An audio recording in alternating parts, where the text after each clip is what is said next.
प्रथम ऋषभ जिन धर्म करी, सन्मति चरम जिनेश। विघ्न हरन मंगल करन, भवतम दुरित दिनेश। वाणी जिन मुख देखिरी, परिगणाधिप कान। अक्षर पदमय विस्तरी, करहि सकल कल्याण। गुरुगणधर गुणधर सकल, प्रचुर परंपर और। व्रत तप धर तनु नगन तर, वंदो वृष शिरमौर। वंदो वृष शिरमौर। त्रिभुवन तिलयं देवं, वन्दे तातिभुवनिन्द परिपूज्यम्।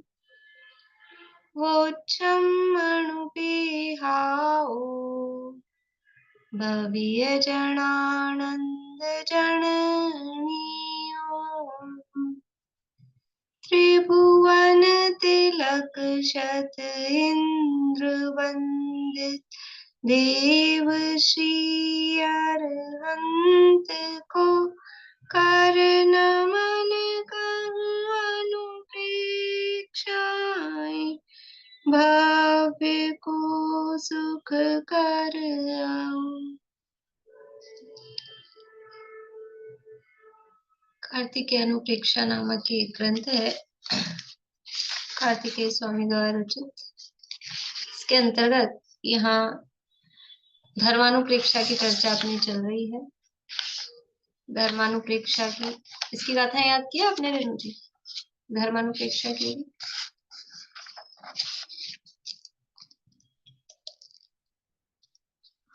बोधि दुर्लभ के कुछ किया, आपको बोला था मैंने, वो फिर भी मैंने थोड़ी थोड़ी सुनानी है। अभी इसकी भी पूरी नहीं हुई थी। चलिए फिर कल अच्छा, कल सुनते बोधि हैं। दुर्लभ की शुरू की है कुछ 8-10। बोधि दुर्लभ की कल आप पक्की देख लीजिएगा, फिर कल सुनती हूँ। अभी यहाँ अपनी चर्चा चल रही है धर्मानुप्रेक्षा में। धर्म बताया, चारित्र रूप धर्म, और उसको दो प्रकार का बताया। कौन कौन सा दो प्रकार का बताया है धर्म? संगासक्त और असंग। संगासक्त और असंग। संगासक्त अर्थात गृहस्थ का धर्म, और असंग अर्थात मुनिराज का धर्म। और वो जो गृहस्थ का धर्म है वो 12 प्रकार का यहाँ बताया है, जिसमें पहला शुद्ध सम्यक दृष्टि और 11 है प्रतिमा रूप। तो जो पहला भेद है शुद्ध सम्यक दृष्टि, उसकी चर्चा चल रही है। 3 प्रकार के सम्यक दर्शन बताए, औपशमिक, शायिक और शैवशमिक। उनकी उत्पत्ति की योग्यता और किस प्रकार से उनकी उत्पत्ति होती है, वो सारा प्रकरण बताने के बाद में 2-3 गाथाओं में थोड़ा सा कर्णानुयोग परक कर्मों के आधार पर बताने के बाद में अब ये आ गए हैं द्रव्यानुयोग की चर्चा पर, कि वो जो 7 प्रकृतियों के उपशम शेष उपशम से जो सम्यक दर्शन उत्पन्न होता है, उसको किस प्रकार से जाना जाता है, यानी वो तत्वार श्रद्धान किस प्रकार जाना जाता है, या वो तत्वार श्रद्धान किस प्रकार होता है। अब उसका द्रव्यानुयोग परक स्वरूप यहाँ पर चल रहा है। गाथा नंबर 311 और 312 अपनी चल रही है। गाथा का पाठ करते हैं एक बार। पेज नंबर 137 पर है 311 और 312 नंबर की गाथाएं।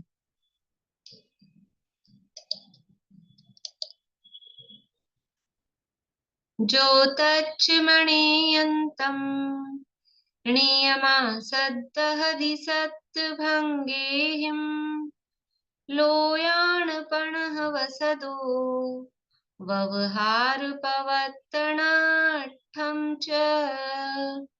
जो आयरेण मन्नदि जीवा जीवादिनवविहम् मत्थम्, सुदनानेन नयेय सो सद्दिट्ठी हवे शुद्धो, सो सद्दिट्ठी हवे शुद्धो। कौन है सम्यक दृष्टि? पद्यानुवाद भी पढ़ लेते हैं एक बार।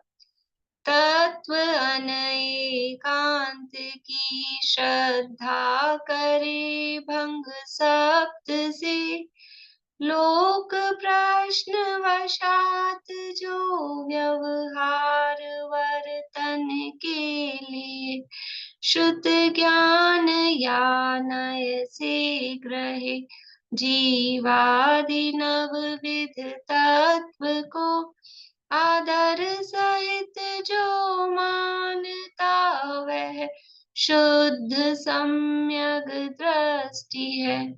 सम्यक दृष्टि की परिभाषा बताई है कि जीवादि नवविध तत्व को आदर सहित जो मानता, जो जीवादि 9 पदार्थों को आदर सहित प्रयत्न पूर्वक, पुरुषार्थ पूर्वक जो उनकी श्रद्धा करता है, प्रयत्न पूर्वक।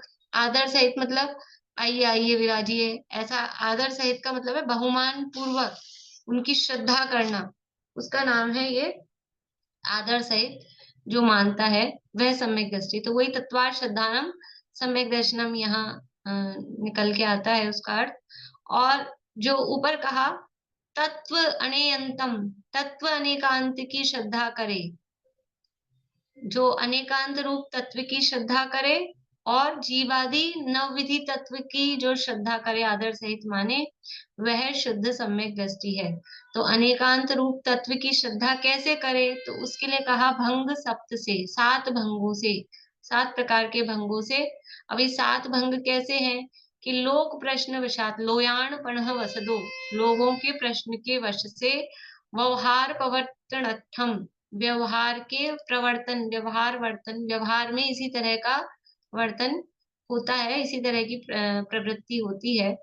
तो जो पुरुष 7 भंगों से अनेकांत तत्वों का नियम से श्रद्धान करता है, क्योंकि लोगों के प्रश्न के वश से विधि निषेध वचन के 7 ही भंग होते हैं, इसलिए व्यवहार की प्रवृत्ति के लिए भी 7 भंगों के वचन की प्रवृत्ति होती है। जो जीव आदि 9 प्रकार के पदार्थों को शुद्ध ज्ञान प्रमाण से तथा उसके भेद रूप नयों से अपने आदर यत्न उद्यम से मानता है, श्रद्धान करता है, सो वह शुद्ध सम्यक दृष्टि होता है। कल अपन ने चर्चा की थी सप्तभंगों की, भावार्थ के आधार पर भी चर्चा की थी। उसी आधार पे अपन देखते हैं 7 भंग कौन कौन से हैं, केवल नाम बताएंगे मुझे। 7 भंग कौन कौन से हैं?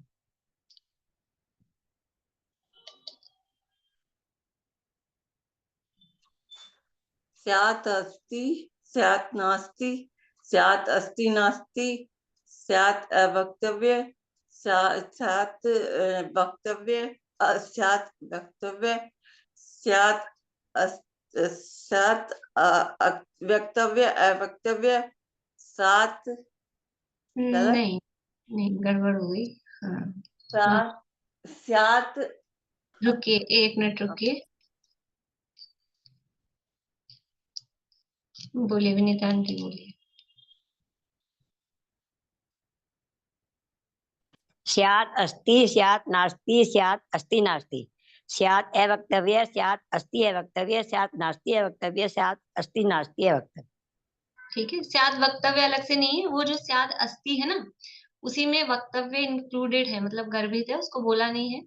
स्यात् अस्ति वक्तव्य वो उसमें साइलेंट है, समझ लो। स्यात् अस्ति, स्यात् नास्ति, स्यात् अस्ति नास्ति, यानी 3 अपने पास धर्म है, अस्ति धर्म, नास्ति धर्म और तीसरा है अवक्तव्य। तो इन 3 को मिलाने से 7 होते हैं। तो स्यात् अस्ति, स्यात् का अर्थ क्या है? स्यात् का मतलब वर्षा जी? कथनचित। कथनचित मतलब अपेक्षा से, किसी अपेक्षा से। ठीक है, कथनचित किसी अपेक्षा से। तो स्यात् अस्ति, किसी अपेक्षा से वस्तु है, अस्ति यानी है, किस अपेक्षा से है, और किसी अपेक्षा से वस्तु नास्ति यानी नहीं है। किस अपेक्षा से है, किस अपेक्षा से नहीं है? वस्तु है या नहीं है, भाई एक ही होगा ना, दोनों में से या तो होंगे या नहीं होंगे, लेकिन ऐसा नहीं है। किसी अपेक्षा से है और किसी अपेक्षा से नहीं है। तो किस अपेक्षा से है कि स्वद्रव्य क्षेत्र काल भाव की अपेक्षा से है और परद्रव्य क्षेत्र काल भाव की अपेक्षा से नहीं है। मतलब अपनी अपेक्षा से है, दूसरे की अपेक्षा से नहीं है।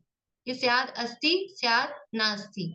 फिर तीसरा है स्यात् अस्ति नास्ति, कि क्रमशः दोनों को कह सकते हैं कि स्वद्रव्य क्षेत्र काल भाव की अपेक्षा से है, परद्रव्य क्षेत्र काल भाव की अपेक्षा से नहीं है। ऐसा वन बाय वन, एक के बाद एक दोनों को कह सकते हैं, इसलिए कहा स्यात् अस्ति नास्ति। कल आपको उदाहरण दिया था कि कोई प्रिंसिपल साहब हैं कि नहीं है, कि ऑफिशियली देखा जाए तो नहीं है, लीव पर है, लेकिन प्रोग्राम में तो आ गए हैं, तो है भी और नहीं भी है। तो तीसरा बोल कैसे बन रहा है? तीसरा भंग, कि कोई उनको कहे कि आप बताओ आप हो कि नहीं हो, कि मैं हूं भी और नहीं भी हूं, ऐसा ही जवाब देंगे ना, कि मैं ऑफिशियली नहीं हूं, दूसरे भंग में कहा, और मैं यहाँ आया हूं, मैं हूं, स्यात् अस्ति स्यात् नास्ति। फिर कोई बोले आप तो दोनों में से एक बता दो, कि मैं इस अपेक्षा से हूं, इस अपेक्षा से नहीं हूं, तो स्यात् अस्ति नास्ति। तो फिर कोई पूछे कि हम तो बहुत कंफ्यूज हो रहे हैं, आप ये बता दो, तो कहते हैं कि मैं हूं भी और नहीं भी हूं, ये दोनों बातें एक साथ नहीं कह सकता। कोई कहे आप तो दोनों कह दो कि हूं और नहीं, दोनों बातें सत्य है लेकिन दोनों को एक साथ नहीं कह सकते, इसलिए कहा स्यात् अवक्तव्य। चौथा जो बोल है ना स्यात् अवक्तव्य, ये दोनों चीजों को हम नहीं कह सकते हैं एक साथ, वो है स्यात् अवक्तव्य। फिर पांचवा बोल है स्यात् अस्ति अवक्तव्य। स्यात् अस्ति अवक्तव्य क्या है? कि मैं हूं लेकिन जैसे ही कोई कहे कि आप मेरी एप्लीकेशन पे साइन कर दो, तो फिर मैं सहम जाता हूँ, क्योंकि मैं तो नहीं हूं, इसलिए मैं अपनी अस्थि को कह नहीं सकता हूँ। मैं हूं, इसको मैं साइन करके शो नहीं कर सकता हूँ, मैंने साइन कर दिया, इसका मतलब तो मैं आ गया था यहाँ। तो स्यात् अस्ति अवक्तव्य। ऐसे ही फिर कोई कहे कि अच्छा आप मना करोगे आप नहीं हो, कि मैं दिख तो रहा हूँ या हूं प्रत्यक्ष रूप से फिजिकली, तो मना भी नहीं कर सकते, तो नास्ति को भी बोला नहीं जा सकता है, ऐसा स्याद् नास्ति अवक्तव्य।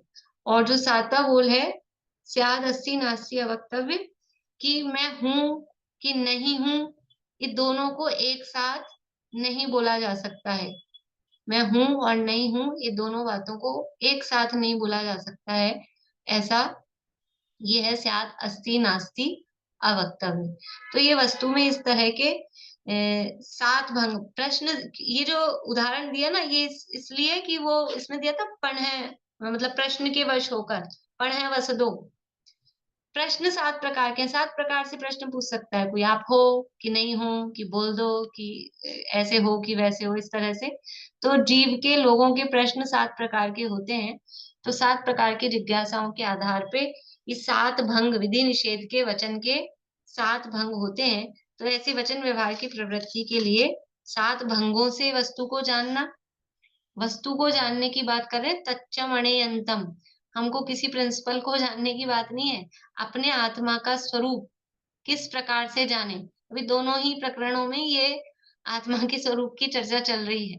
शुद्ध सम्यक दृष्टि कैसे होगा, तो अपना आत्मा का स्वरूप, ये जो भी बातें चलती है उदाहरण तो समझने के लिए दिए जाते हैं, क्योंकि लोक व्यवहार से हम परिचित होते हैं दुनियादारी में, इसलिए।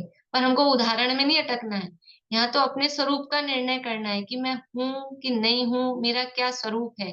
और अस्ति नास्ति तो थोड़ा सा कॉमन है, इसके अलावा कल अपन ने देखे थे कितने सारे एकत्व, अनेकत्व, नित्यत्व, अनित्यत्व, भेदत्व, अभेदत्व, सब पे लगाकर और बैठ के चिंतन मनन, किस प्रकार से हम आत्मा के स्वरूप का चिंतन मनन करें।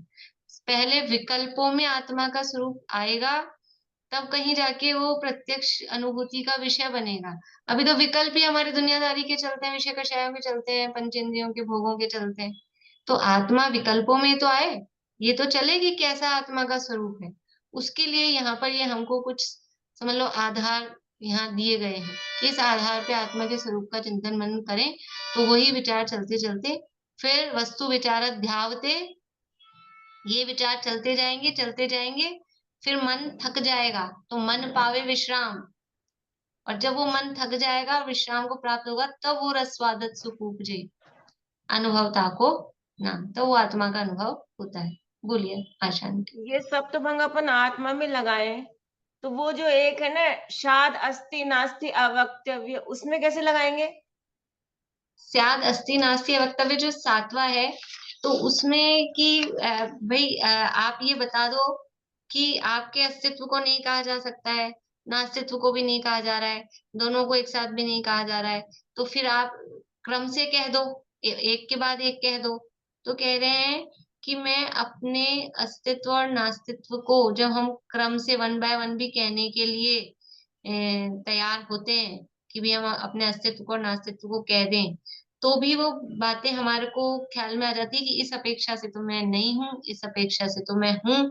ऐसा जब हो जाता है तो फिर मैं ना तो मैं हूँ ऐसा कहने में समर्थ हो पाता हूँ, ना मैं नहीं हूँ ऐसा कहने में समर्थ हो पाता हूँ। इसलिए स्याद अस्ति नास्ति भी अवक्तव्य हो जाता है, वो भी मेरे लिए कहना समर्थ नहीं होता। तीसरे बोल में क्या कहा था? स्याद अस्ति नास्ति, कि मैं क्रमशः अपनी अस्ति और नास्ति को कह सकता हूँ। सातवें बोल में कह रहे हैं स्याद अस्ति नास्ति अवक्तव्य, कि मैं क्रमशः भी अपनी अस्ति नास्ति को नहीं कह पा रहा हूँ, क्योंकि जब मैं ये कहता हूँ तो मुझे वो वाला पक्ष दिखने लगता है, जब मैं वो कहता हूँ तो मुझे ये वाला पक्ष दिखने लगता है, तो मैं एक के बाद एक क्रम से भी दोनों को नहीं कह पाता हूँ। ऐसा वो स्याद अस्ति नास्ति अवक्तव्य, ऐसा करके वो सातवां भंग बनता है। इस तरह से ये यहाँ बात की। अभी देखिए आगे बढ़ते हैं अपन भावार्थ में 138 पेज पे। कल अपन ने बहुत सारे इसके बोल पढ़े थे। अब थोड़ा या तो आप लोग करें होमवर्क, तो आप लोग लगा लगा के आए तो अपन करें, नहीं तो ये जो इतने सारे दिए, जैसे अस्ति नास्ति पे लगाया हमने, ऐसे एकत्व अनेकत्व पे स्याद एकत्व, स्याद अनेकत्व, स्याद एकत्व अनेकत्व, स्याद अवक्तव्य, स्याद एकत्व अवक्तव्य, स्याद अनेकत्व अवक्तव्य, और स्याद एकत्व अनेकत्व अवक्तव्य। अब इसको ये 7 भंग बनाए, और इन 7 भंगों को बनाकर अब आत्मा के स्वरूप पे विचार करो कि किस अपेक्षा से एक हूं, किस अपेक्षा से अनेक हूं। फिर एक हूं और अनेक हूं ये क्रम से कह पा रहा हूं, लेकिन एक हूं अनेक हूं इनको एक साथ नहीं कह पा रहा हूं, अवक्तव्य हूं। तो अभी इतना भी विचार कर ले, किस अपेक्षा से मैं एक हूं और किस अपेक्षा से मैं अनेक हूं। एकत्व अनेकत्व दोनों धर्म आत्मा में है। बोलिए, किस अपेक्षा से एक हूं, किस अपेक्षा से अनेक हूं? बोलो प्रीति। एक पूरे द्रव्य की अपेक्षा तो एक हूँ, और गुण और पर्याय की अपेक्षा अनेक हूँ। हाँ, अनंत गुण पर धर्मों की अपेक्षा से अनेक हूं, और अनेक होकर भी गुण धर्म अनेक होने पर भी मैं द्रव्य की अपेक्षा से एक हूं। तो मैं एक भी हूं और अनेक भी हूं। जैसे पूरा शरीर एक है कि अनेक है, कि हाथ पांव अंग देखेंगे तो अंग देखेंगे तो अनेक दिखते हैं, और शरीर अखंड की अपेक्षा से एक दिखता है। इसी तरह से द्रव्य की अपेक्षा से देखेंगे तो एक पना दिखाई देता है, गुण धर्मों की अपेक्षा से, पर्यायों की अपेक्षा से दिखाई देखने पर अनेकत्व दिखता है। ऐसे नित्यत्व नित्यत्व, नित्यत्व नित्यत्व किस अपेक्षा से देखेंगे? नित्य तो है कि उस जो जीव द्रव्य वो एक है, उसको नित्यता रहती है, और अनित्यत्व है उसकी पर्याय बदल रही है, कभी देव गति में, कभी नारकी में, कभी मनुष्य में, और कभी तिर्यंच में, लेकिन जीव हमेशा एक ही तो रहता है, द्रव्य की नित्य रहता है। अपेक्षा से नित्य है, यानी द्रव्य हमेशा वही रहता है जो द्रव्य, जिसे कहा उत्पाद्य द्रव्य में वही वही रहता है द्रव्य। तो द्रव्य की अपेक्षा से नित्य है और पर्याय की अपेक्षा से अनित्य है। तो स्यात् नित्य, स्यात् अनित्य, स्यात् नित्यानित्य, स्यात् अवक्तव्य, स्यात् नित्य अवक्तव्य, स्यात् अनित्य अवक्तव्य, स्यात् नित्य नित्य अवक्तव्य। इस तरह से 7 भंग इसमें बनते हैं। फिर आगे भेद अभेद, दैव साध्य, पौरुष साध्य, हेतु साध्य, आगम साध्य, सब चर्चा कल अपन ने कर ली थी, ये सामान्य है। और द्रव्यत्व, पर्यायत्व, जीवत्व, अजीवत्व, देखो जीव में ये जीवत्व अजीवत्व ये अपन ने विशेष वाले में लगा देखा था, इसको जीव में भी लगा सकते हैं। जीव में ही, जैसे जीव किसी अपेक्षा से नित्य है, किसी अपेक्षा से अनित्य है, वैसे ही जीव स्यात् जीव और स्यात् अजीव। क्या जीव अजीव भी है? क्या जीव अजीव भी है? बोलिए विनीता आंटी। मैं जीव हूँ, अजीव नहीं हूँ।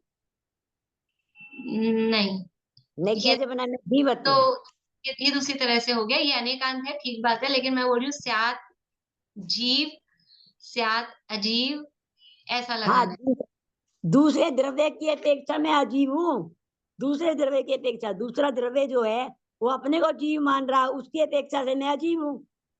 दूसरा द्रव्य जो सोचेगा भाई मैं आपकी अपेक्षा अजीब हूँ कि नहीं, पुद्गल सोचेगा पुद्गल की अपेक्षा से मैं नहीं, नहीं नहीं, आप और मैं मान लो हैं, हाँ और मैं जीव हूँ, आपकी अपेक्षा से मैं जीव नहीं हूँ ना, अजीब हूँ आपकी अपेक्षा से मैं जीव नहीं हूँ। ठीक हमने है, इसी तरह से देखा मैं जीव नहीं हूँ। एक अपेक्षा ये ठीक है, लगा। पुद्गल नहीं, पुद्गल नहीं। और ठीक हाँ, है, रुकते हैं, पूर्णिमा आंटी से सुनते हैं। पर्याय अपेक्षा से अजीब हूँ, क्योंकि पर्याय जो पुद्गल का समूह है ना, उसके शरीर की अपेक्षा से अजीब हूँ। पर्याय ये नहीं है, ज्ञान की अपेक्षा में जानने वाला जीव हूँ, और बाकी की पर्याय की अपेक्षा मतलब पुद्गल आदि आश्रित जो पर्याय है ना, उसकी अपेक्षा से अजीब हूँ।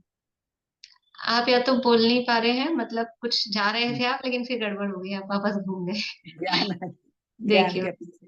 हाँ। चलिए देखो, प्रीति बोल रही हो, बोलो प्रीति।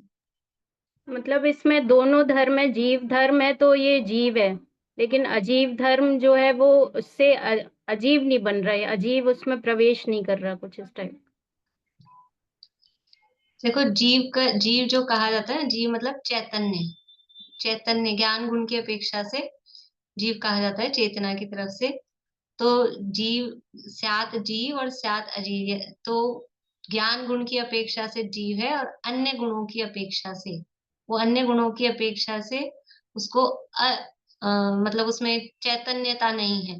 चैतन्य किसे कहते हैं? ज्ञान दर्शन के व्यापार को चैतन्य कहते हैं ना, तो उस अपेक्षा से वो अजीब वहां लगाया जाता है। विनीता आंटी ख्याल में है ना, कि ज्ञान के अलावा अन्य गुणों के पे ऐसा दिया, भाभी स्वर्णलता भाभी वहां उसमें दिया अपने आलाप पद्धति में, आपको ख्याल में होगा, आलाप पद्धति में दिए ऐसे बोल, और वहां जीव के सामान्य और विशेष धर्म ऐसे वहां बताए हैं।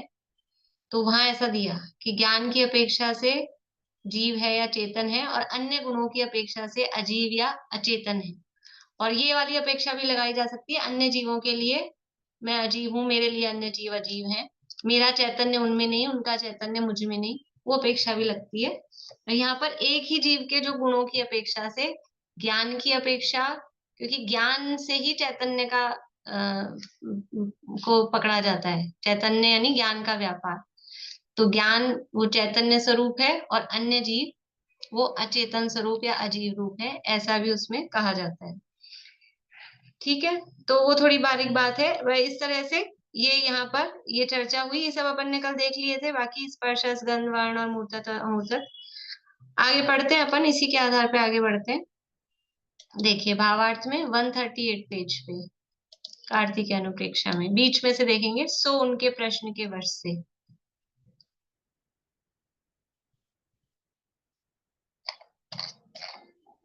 ये सो उनके प्रश्न के वश से विधि निषेध रूप वचन के 7 भंग होते हैं, उनके स्यात् पद लगाना चाहिए। स्यात् पद कथनचित कोई प्रकार ऐसे अर्थ में आता है, उससे वस्तु को अनेकांत रूप सिद्ध करना चाहिए। वस्तु स्यात् अस्थि रूप है, ऐसे किसी तरह अपने द्रव्य क्षेत्र काल भाव से अस्थि रूप है। वही वस्तु स्यात् नास्ति रूप है, ऐसे पर वस्तु के द्रव्य क्षेत्र काल भाव से नास्तित्व रूप है, वही वस्तु स्यात् अस्ति नास्ति रूप है। इस तरह वस्तु में दोनों ही धर्म पाए जाते हैं और वचन से क्रम पूर्वक कहे जाते हैं। वस्तु स्यात् अवक्तव्य है। इस तरह वस्तु में दोनों ही धर्म एक काल में पाए जाते हैं, तथापि एक काल में वचन से नहीं कहे जाते, इसलिए किसी प्रकार अवक्तव्य। अवक्तव्य क्यों है? वस्तु में है, अस्ति धर्म भी है, नास्ति धर्म भी है, लेकिन दोनों धर्म एक साथ नहीं कहे जा सकते। जो स्यात् अस्ति नास्ति कहा था ना, तीसरा बोल, वहां वो क्रम से कहे जा रहे थे, लेकिन एक साथ नहीं कहे जा रहे, इसलिए स्यात् अस्ति नास्ति अवक्तव्य ये यहाँ पर कहा। वस्तु स्यात् अवक्तव्य है। इस तरह वस्तु में दोनों ही धर्म एक काल में पाए जाते हैं, यहाँ तथापि एक काल में वचन से नहीं कहे जाते, इसलिए किसी प्रकार अवक्तव्य है। अस्तित्व से कहा जाता है, दोनों एक काल है, इसलिए एक साथ नहीं कहा जाता है। इस तरह वक्तव्य भी है और अवक्तव्य भी है, इसलिए स्यात् अस्ति अवक्तव्य है, ऐसे ही स्यात् नास्ति अवक्तव्य है। ये सब चर्चा अपन कर चुके हैं। दोनों धर्म क्रम से कहे जाते हैं, एक साथ नहीं कहे जाते, इसलिए स्यात् अस्ति नास्ति अवक्तव्य है। ऐसे सात ही भंग किसी तरह संभव होते हैं। ऐसे ही एकत्व अनेकत्व आदि सामान्य धर्मों पर सात भंग विधि निषेध से लगा लेना चाहिए। जैसी जैसी जहां अपेक्षा संभव हो सो लगा लेना चाहिए। ऐसे ही विशेषत्व धर्म जीवत्वादि में लगा लेना चाहिए। जैसे जीव नामक वस्तु है, उसमें स्यात् जीवत्व स्यात् अजीवत्व इत्यादि लगा लेना चाहिए। देखो यहाँ पे भी कहा है ये, इसी तरह से जीव नामक जो वस्तु है वही स्यात् जीवत्व स्यात् अजीवत्व लगा लेना चाहिए। यहाँ अपेक्षा ऐसे है, जो अपना जीवत्व धर्म आप में है इसलिए जीवत्व है, पर का अजीवत्व धर्म इसमें नहीं है। अपना जीवत्व धर्म अपने में है इसलिए जीवत्व है, पर अजीव का अजीवत्व धर्म इसमें नहीं है, तथा अपने अन्य धर्म को मुख्य कर कहता है, उसकी अपेक्षा अजीवत्व है इत्यादि लगा लेना चाहिए। यानी जो अभी अपन ने बात की ना, अपना जीवत्व धर्म है इसलिए जीवपना है, और पर अजीव का अजीवत्व धर्म इसमें नहीं है, इसलिए वो किसी अपेक्षा से पर अजीव का अजीवत्व धर्म।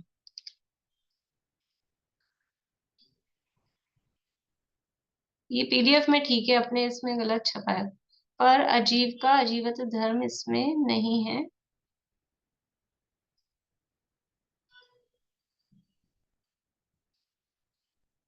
उसकी अपेक्षा अजीवत्व है इत्यादि लगा लेना चाहिए।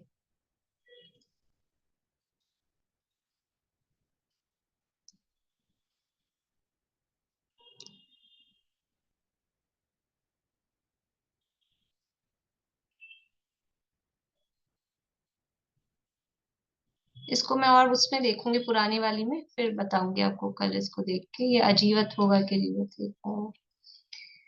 आगे देखते हैं। यहाँ अपेक्षा ऐसा, जो अपना जीवत्व धर्म आप में है, ये हो गया। जीव अनंत है, उसकी अपेक्षा अपना जीवत्व आप में है, पर का जीवत्व इसमें नहीं है, इसलिए उसकी अपेक्षा अजीवत्व है, ऐसे भी सिद्ध होता है इत्यादि। अनादि निधन अनंत जीव अजीव वस्तुएं हैं, उनमें अपने अपने द्रव्यत्व पर्यायत्व अनंत धर्म है, उन सहित सात भंग से सिद्ध कर लेना चाहिए, तथा उनकी स्थूल पर्याय है, वे भी चिरकाल स्थायी अनेक धर्म रूप होती हैं। देखो इस प्रकार से ये जो सात भंग का यहाँ इतने सारे जो अपने को बोल बताए थे, वो इस तरह से ये अनंत धर्म है। हर धर्म मतलब अनंत धर्म युगल है, प्रत्येक वस्तु में ऐसे परस्पर विरोधी वाली, जैसे नित्य अनित्य, अस्ति नास्ति, एक अनेक, ऐसे जोड़े वाले अनंत धर्म युगल हैं, और हर धर्म युगल में ऐसे सात सात भंग लगेंगे हर जोड़े में। तो ऐसे अनंत सप्त भंगियां इस तरह से बन जाती हैं, वो यहाँ कह रहे हैं। प्रीति कुछ पूछ रही हो? नहीं, वो पहले पूछ रही थी स्यात अवक्तव्य जो है ना, उसमें बस वो पूछ रही थी कि इसमें दोनों एक साथ नहीं बोले जा रहे, इसलिए वो स्यात अवक्तव्य और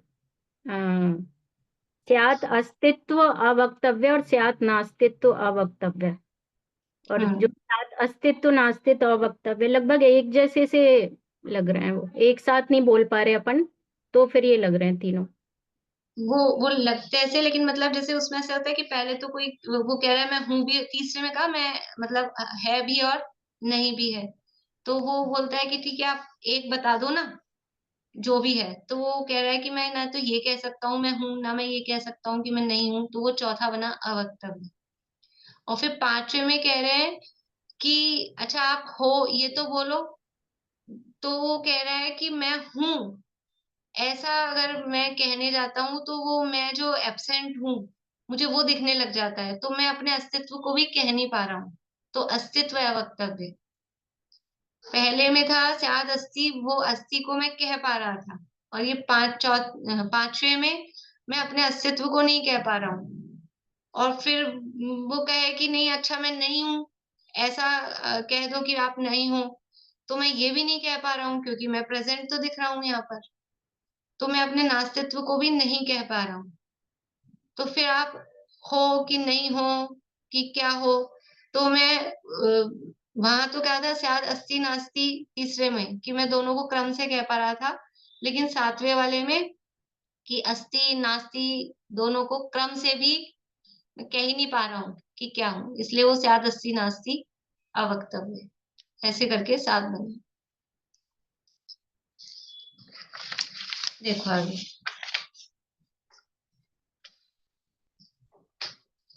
ऐसे साथ ही भंग एकत्व अनेकत्व आदि सामान्य धर्मों पर भी सात भंग विधि निषेध से लगा लेना चाहिए, जहां जहां जैसी जैसी अपेक्षा संभव हो सो लगा लेना चाहिए। नहीं ये तो पढ़ लिया ना अपन ने, आगे यहाँ आना है।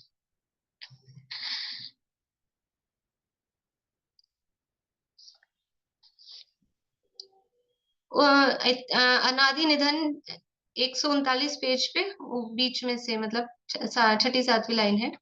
अनादि निधन अनंत जीव अजीव वस्तुएं हैं, उनमें अपने अपने द्रव्यत्व पर्यायत्व अनंत धर्म है, उन सहित सात भंग से सिद्ध कर लेना चाहिए, तथा उनकी स्थूल पर्याय भी हैं, स्थूल पर्याय हैं वे भी चिरकाल स्थायी अनेक धर्म रूप होती हैं। जैसे अब ये स्थूल पर्याय मतलब ये जो बात चल रही थी ये धर्मों की, ये तो समझ लो गुण धर्मों की तरफ से बात चलती है, पर्याय बता रहे हो, पर्याय भी कैसी हैं, स्थूल पर्याय, स्थूल पर्याय मतलब लंबे समय तक की रहने वाली। वास्तव में पर्याय कैसी होती है, वास्तव में पर्याय एक समय की होती है, सूक्ष्म पर्याय ऋजु सूत्र ने पढ़ के आए अपन, कहाँ पढ़े थे, तत्वार सूत्र में पढ़ा, और इसमें अभी अभी पढ़ा ना अपन ने सब, लोकानुप्रेक्षा के एंड में सात नए वगैरह सब, तो वास्तव में वो सूक्ष्म ऋजु सूत्र से एक समय की पर्याय होती है, लेकिन स्थूल ऋजु सूत्र से लंबी लंबी पर्यायों को भी कहते हैं मनुष्य पर्याय, तो 60 साल की 70 साल की 100 साल की इतनी लंबी पर्याय कह रहे हैं, तो कह रहे हैं कि उनकी स्थूल पर्याय भी होती हैं, वे भी चिरकाल स्थायी अनेक धर्म रूप होती हैं, ये स्थूल पर्याय हैं वो भी अनेक धर्म रूप होती हैं। जैसे जीव, संसारी और सिद्ध। जीव है, अब जीव की पर्याय कौन सी है, संसारी पर्याय, तो कितनी लंबी है, अनादि शांत, अनादि शांत कह के वो जो पर्याय है वो टाइम कितना बड़ा है, जीव की संसार पर्याय का काल, संसार पर्याय का काल कितना है कि निगोद से लेके और जब भी जो भी जीव मोक्ष गए हैं तो अनंत काल ही बिताया है, तो वो संसार पर्याय कितनी लंबी है, अनंत काल है, तो ऐसा। और सिद्ध पर्याय कितनी लंबी होगी, जो भी कोई सिद्ध है उनकी सिद्ध पर्याय कितनी लंबी होगी, वो भी जब से मोक्ष जाएंगे तो रही है अनंत अनंत काल, यथा तथा शिव परिणय, वो भी अनंत काल की है पर्याय, संसार पर्याय भी अनंत मतलब अनंत काल वाली, और सिद्ध पर्याय भी, अब कह रहे हैं पर्याय और टाइम कितना है उसका, तो ये स्थूल पर्याय की अपेक्षा से उसको कथन कर रहे हैं। संसारी में त्रस स्थावर, अब त्रस पर्याय का काल, कोई भी त्रस पर्याय में रहेगा तो एक समय रहेगा क्या, कम से कम भी रहेगा, अंतर्मूर्त तो रहेगा, स्थावर पर्याय में रहेगा तो अंतर्मूर्त तो रहेगा, एक समय तो किसी का भी नहीं है जगन्य काल, तो वो जगन्य भी अपन माने तो भी वो अंतर्मूर्त की पर्याय को भी वो स्थूल पर्याय है, इस तरह से ले रहे हैं। उनमें फिर मनुष्य तिर्यंच इत्यादि, मनुष्य अवस्था है तो उसका भी जगन्य काल अंतर्मूर्त, तिर्यंच का भी जगन्य काल अंतर्मूर्त, एक एक समय का नहीं है। तो इस तरह से ये स्थूल पर्याय है। पुद्गल में अणु, स्कंद तथा घटपट आदि सो इनके भी कथनचित वस्तुत्व संबंध है। पुद्गल में भी अणु होते हैं, स्कंद होते हैं, ये जो इनकी पर्याय है वो इस तरह से स्थूल पर्याय है। फिर स्कंदों में भी घटपट आदि, ये जो भी अपने को दिख रहे हैं, ये सब इनके भी ये संभव है, वस्तुत्व यानी इनका वस्तुपना संभव है, वह भी वैसे ही 7 भंगों से सिद्ध कर लेना चाहिए। ऐसे ही जीव पुद्गल के संयोग से हुए आश्रव, बंध, संवर, निर्जा, पुण्य, पाप, मोक्ष आदि भाव, उनमें भी बहुधर्मत्व की अपेक्षा तथा परस्पर विधि निषेध से अनेक रूप कथनचित वस्तुत्व संभव है, सो 7 भंगों से सिद्ध कर लेना चाहिए। इसी प्रकार से, क्योंकि वहां शब्द क्या था, तच्चम, सत्य भंगे ही अणयंतम तच्चम नियमा सद्यहति, तत्वों को, और नीचे भी कहा था 9 पदार्थों को, जीवाजीव 9 पदार्थों को, इसलिए यहाँ ये भावार्थ में सबको बता रहे हैं कि 7 तत्वों में भी इस तरह से 7 भंग लगाना, अलग अलग तरह से 9 पदार्थों में भी, यानी जीव, पुद्गल, धर्म, नहीं, जीव, अजीव, आश्रव, बंध, संवर, निद्रा, मोक्ष, पुण्य, पाप, सब में इस तरह से उनकी स्थूल सूक्ष्म पर्यायों को देखते हुए और ये लगाना बैठ के, मतलब और कोई दूसरा काम नहीं करें, दूसरे विकल्प आए नहीं, इसी की खोजबीन करते रहे, तो बस ये कैसे लगेंगे, और करते रहो विचार किस तरह से लगेंगे, ये उपयोग को लगाने के लिए। और ऐसे ही उपयोग, मतलब इसमें उधेड़ बुन में, इसमें उधेड़ बुन अपने शब्दों में बोलते हैं, इसमें उपयोग लगाते लगाते वो हम खोजेंगे ना, तो कहीं ना कहीं से वो स्वरूप क्लिक होता है, तो वो आत्मा कुछ ना कुछ बात पकड़ में आती है, इसलिए इतना ये बताया आचार्य ने।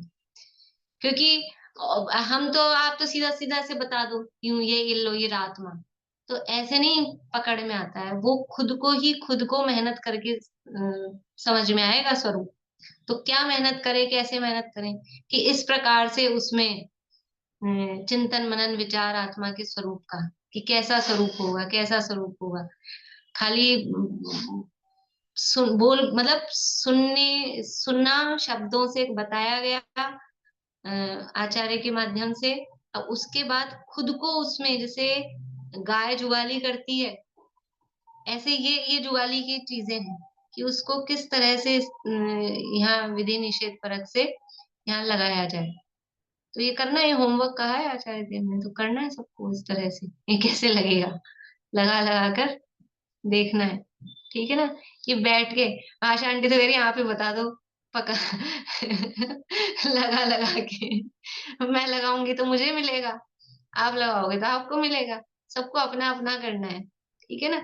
एक्चुअल में फिर हमारी आदत वही स्पून फीडिंग वाली हो जाती है ना, कि लाओ चम्मच से खिलाते जाओ, मम्मी खिलाती जाएगी, ऐसा नहीं, ये दलिया तो पीस, वो, दलिया को भी मिक्सी में पीस पीस के तो चबाने ये का तो काम। वही केवल यानी भगवान के वश की बात है, वो आती है ना सप्तभंग से रली जिनवाणी में, वो जो नहीं, आती है जिनवाणी स्तुति, वो ही समझ नहीं, सकते हैं।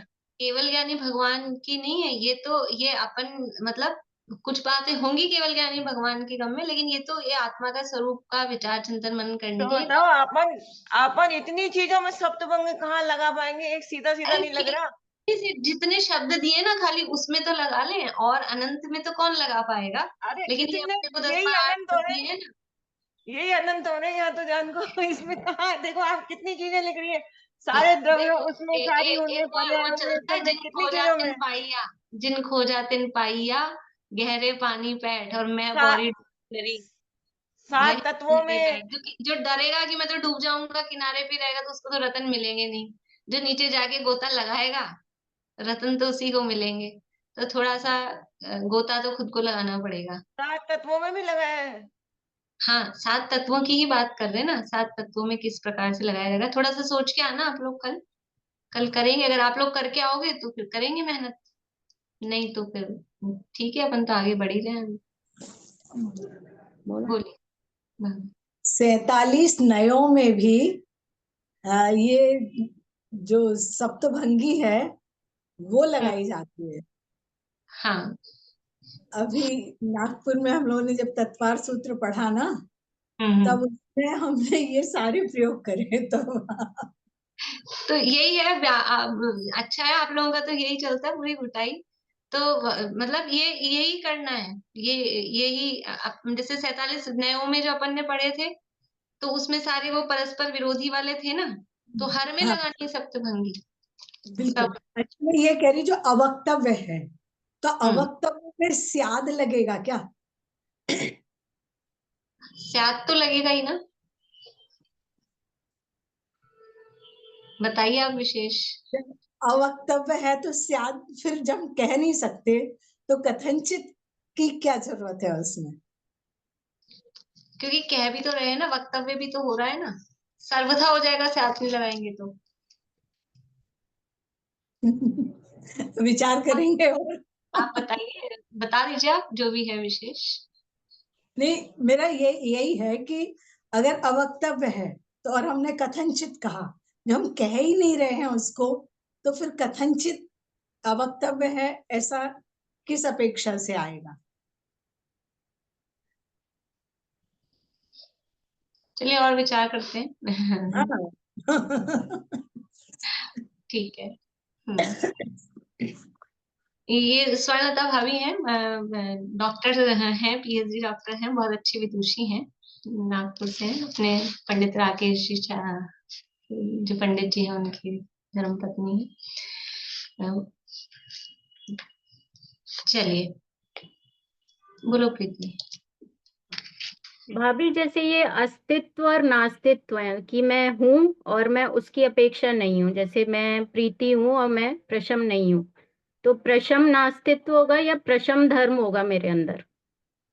प्रशम धर्म नहीं, और नास्तित्व धर्म है कि वो मैं नहीं हूँ, मैं हाँ, जीव हूँ, मैं अजीव नहीं हूँ, तो अजीव धर्म थोड़ी होगा मेरे अंदर। धर्म नहीं, नास्तित्व धर्म, नहीं ना, हूँ वाला धर्म। अच्छा, प्रशस्ति अजीब। नहीं हूँ, प्रशस्ति भी नहीं हूँ, प्रशांत भी नहीं हूँ, फिर वो सब में ही लगेगा ना। अगर अकेला प्रशम धर्म होगा तो फिर प्रशम नहीं हूँ, फिर प्रशस्ति हो जाऊंगी, ऐसा। तो जो हूँ वो धर्म मुझ में होगा और जो मैं नहीं हूँ उसके लिए वो नास्तित्व धर्म है।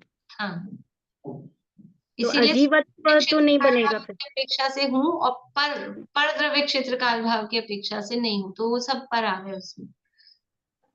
तो अजीवत्व तो ऐसे नहीं बनेगा फिर, इसमें जो मतलब इसमें जो दिया हुआ है। यहाँ पे लिखा है ना ये, इसीलिए मैं उसको वो बड़ी वाली टीका से मिलाऊंगी, ये मेरे को जम नहीं रहा है, इसीलिए इसको भी मैंने छोड़ा है।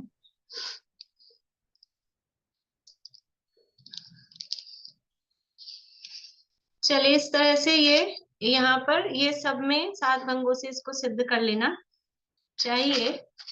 ये तो है तो बड़ा, इसको और पढ़ लेते हैं, ये सरल है, थोड़ा सा 2-4 मिनट में, फिर बाकी का कर लेंगे। जैसे एक पुरुष में पिता, पुत्र, मामा, भांजा, काका, भतीजा, पना आदि धर्म संभवते हैं, उनको अपनी अपनी अपेक्षा से विधि निषेध द्वारा 7 भंगों से सिद्ध कर लेना चाहिए। देखो जो विधि निषेध भी है ना, तो कहीं तो ऐसा लगता है, कहीं जैसे अभी विनीता आंटी ने बताया था ना, वैसा भी लगता है, मतलब अनेकांत का मतलब ऐसा नहीं है कि ज्यादातर अपन वही लगाते हैं, वही लगाना चाहिए कि मैं जीव ही हूँ, अजीव नहीं, ये भी अनेकांत है। लेकिन अभी तो जीव धर्म और अजीव धर्म ऐसा धर्म लेके बात कर रहे थे, इसलिए वो अपेक्षा लगाई कि मैं जीव भी हूँ और अजीव भी हूँ ऐसा। लेकिन दोनों बातें हर जगह लागू पड़े विरोधी, इसलिए जो उसकी परिभाषा है, वहां परिभाषा में क्या कहा है, वस्तु में वस्तुपना निपजाने वाली, वस्तुपना उत्पन्न करने वाली, बनाए रखने वाली परस्पर विरोधी जो शक्तियां हैं उनका प्रकाशन, उनका नाम अनेकांत है। ऐसी विरोधी शक्तियां नहीं जिससे वस्तु का स्वरूप ही खत्म हो जाए, कि मैं जीव भी हूं और अजीव भी हूं, ऐसा हमने सिद्ध किया। अजीव मतलब वो जड़ अचेतन वाला अजीव, तो ऐसा अजीव सिद्ध करेंगे तो वस्तु का अस्तित्व ही खत्म हो जाएगा। तो फिर मैं जीव ही हूं, अजीव नहीं, ऐसा अनेकांत सिद्ध करेंगे। तो जैसा यहाँ कह रहे हैं कि एक पुरुष है, एक पुरुष में वो मामा है कि भांजा है, पिता है कि पुत्र है, तो ये जो उसमें धर्म है विरोधी दिख रहे हैं, पिता और पुत्र, ये दो धर्म विरोधी दिख रहे हैं, लेकिन ये अपेक्षा से लगते हैं। किसी अपेक्षा से पिता है, किसी अपेक्षा से पिता नहीं है, है ना। किसी अपेक्षा से पिता है कि पुत्र की अपेक्षा से पिता है, लेकिन पिता की अपेक्षा से पिता नहीं है। समझ में आ रही बात? पुत्र की अपेक्षा से पिता है, अपने बच्चे की अपेक्षा से पिता है। जैसे ये प्रीति है, इसका बेटा है प्रशम, तो प्रशम की अपेक्षा से ये माँ है, ठीक है। लेकिन ये सुनीता आंटी की अपेक्षा से भी माँ है क्या? ये माँ है, प्रीति माँ है, तो ये अपने पुत्र की अपेक्षा से माँ है, लेकिन अपनी माँ की अपेक्षा से माँ थोड़ी ना है। अपनी माँ की अपेक्षा से तो बेटी है। तो ऐसे एक एक व्यक्ति में ये माँ धर्म भी है, बेटी धर्म भी है, लेकिन वहां अपेक्षाएं अलग अलग है। तो किसी अपेक्षा से माँ है, किसी अपेक्षा से बेटी है, किसी अपेक्षा से कोई व्यक्ति मामा है, तो अपने भांजे की अपेक्षा से मामा है, मामा की अपेक्षा से भांजा है। ऐसा ये धर्म संभवते हैं, तो अपनी अपनी अपेक्षा से विधि निषेध द्वारा 7 भंगों से सिद्ध कर लेना चाहिए। ऐसा नियम से जानना कि वस्तु मात्र अनेक धर्म स्वरूप है, सो सबको अनेकांत जानकर श्रद्धान करता है, और वैसे ही लोक में व्यवहार प्रवर्ताता है। जो गाथा में कहा था कि लोक व्यवहार उसके प्रवर्तन के लिए, तो इस तरह से ये लोक व्यवहार में भी अनेकांत चलता है। कोई भी ऐसा मानता है क्या किसी भी स्त्री को या किसी भी पुरुष को कि ये सर्वथा पिता है, कि सर्वथा पति है, कि सर्वथा पुत्र है? सब अपेक्षा समझते हैं, और वो अपेक्षाकृत ही उसमें कथन होते हैं। तो ऐसे लोक में व्यवहार प्रवर्ताता है। वह सम्यक दृष्टि है जो ऐसा वस्तु का श्रद्धान करता है। दुनिया में तो सब जानते हैं, समझते हैं, लेकिन ये वस्तु को देखो, जो कुछ धर्म वाले मत वाले हैं ना, वो वस्तु को एकांत से ग्रहण करते हैं कि वस्तु नित्य ही है, ऐसा मानते हैं। और वो भी कहने के लिए मानते हैं, लोक व्यवहार चलता नहीं है, उनको कहीं ना कहीं से अनित्यता स्वीकार करनी ही पड़ती है। लेकिन वो सिद्धांतों में, नियम में ऐसा लगा रखा है, वस्तु को सर्वथा नित्य मानते हैं। एक पक्ष वाले हैं वस्तु को सर्वथा अनित्य मानते हैं। लेकिन अगर ऐसा मानते हैं तो उन्होंने वस्तु के सही स्वरूप को नहीं माना है, नहीं स्वीकार किया है। और जो वस्तु के सही स्वरूप को स्वीकार करता है, वो ही वास्तव में सम्यक दृष्टि होता है। कोई किसी स्त्री को सर्वथा माँ ही मान ले, या कोई व्यक्ति किसी स्त्री को सर्वथा पत्नी ही मान ले, तो क्या वो व्यक्ति सही श्रद्धान वाला या सही बुद्धि वाला माना जाएगा? कहेंगे या तो इसका ये ऊपर की फ्लोर खाली हो गई है, खिसक गई है, और नहीं तो या तो उसको जेल में भेजो कि इसको सर्वथा पत्नी मानता है कि सर्वथा माँ ही मानता है। तो लोक व्यवहार भी नहीं चलता और उसकी मान्यता सही नहीं होती। ऐसे ही वस्तु के स्वयं के संबंध में भी अपने आप को सर्वथा नित्य माने अथवा सर्वथा अनित्य माने, ऐसा नहीं चलता है। किसी कपड़े को भी हम धोते हैं ना, तो कपड़े को भी धोना तब बनता है कि उसमें हमको अनेकांत समझ में आता है कि ये गंदा है कि साफ है। कि अभी गंदा दिख रहा है लेकिन साफ होगा तब तो हम इसको धोने की मेहनत करते हैं। तो ऐसा अनेकांत स्वरूप हर वस्तु का ही हम समझते हैं, तभी वास्तव में लोक व्यवहार चलता है। तो ऐसे अपने आत्मा का भी स्वरूप इसी तरह से अनेकांत रूप समझकर उसका अनुभव किया जा सकता है। शेष चर्चा कल करेंगे। बोलिए विनीता आंटी। हाँ दीदी, मैं ये कहना चाह रही है, प्रीति ने कहा ना कि जैसे प्रीति वाला जीव तो ये है, प्रशम वाला जीव नहीं है, या सुनीता आंटी वाला जीव नहीं है, ऐसे मैंने पढ़ा था ना। मतलब ये अपना प्रीति वाला जीव तो है, प्रशम वाला जीव नहीं है, सुनीता तो आंटी वाला जीव ये है। नास्ती के सब मतलब नास्ती धर्म कहा जाएगा या प्रशम धर्म कहा जाएगा, वो ऐसा पूछ रही थी। तो नहीं, प्रशम वो नाम का धर्म नहीं होगा, धर्म तो नास्ती नाम का ही होगा। नहीं नास्ती होगा, लेकिन नहीं, फिर भी अजीवत में ऐसे ही पढ़ाया था मैंने। तो ये अजीब कैसे, मैं अजीब कैसे हूँ? आपकी अपेक्षा मैं अजीब हूँ, आप जीव है, मैं अजीब। बस इतना ही मैं कहना चाह रही थी, और भी ज्यादा कुछ ये है। वो पर की अपेक्षा अजीब है, वो बात ठीक है, पर वो शायद वो ऐसा पूछ रही थी वो धर्म कौन सा कहा जाएगा। ठीक है, ठीक है, मेरा मतलब कहने का यही था बस। ठीक। चलिए चिन्वानी स्थिति बोलिए रेणु जी।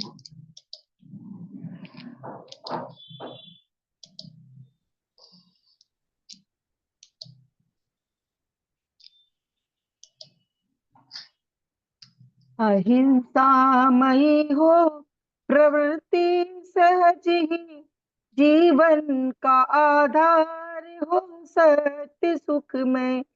अचोर्य धारे पर प्रीति त्यागे, परमशील वर्ते रहे सहज निर्भय। महाक्लेशकारी है आरंभ परिग्रह, उसे छोड़ लग जाए निज साधना में। डुल जाए सब मेल समता की धारा, से बढ़ते ही जाए सुआराधना में। होवे जितेंद्रिय परम तृप्ति निज में, एकाग्रता हो परम मग्नता हो। साक्षात साधन मुक्ति का सुख में, निर्दोष चारित्र जयवंत वर्ते। सर्वज्ञ शासन जयवंत वर्ते, निर्ग्रंथ शासन जयवंत वर्ते।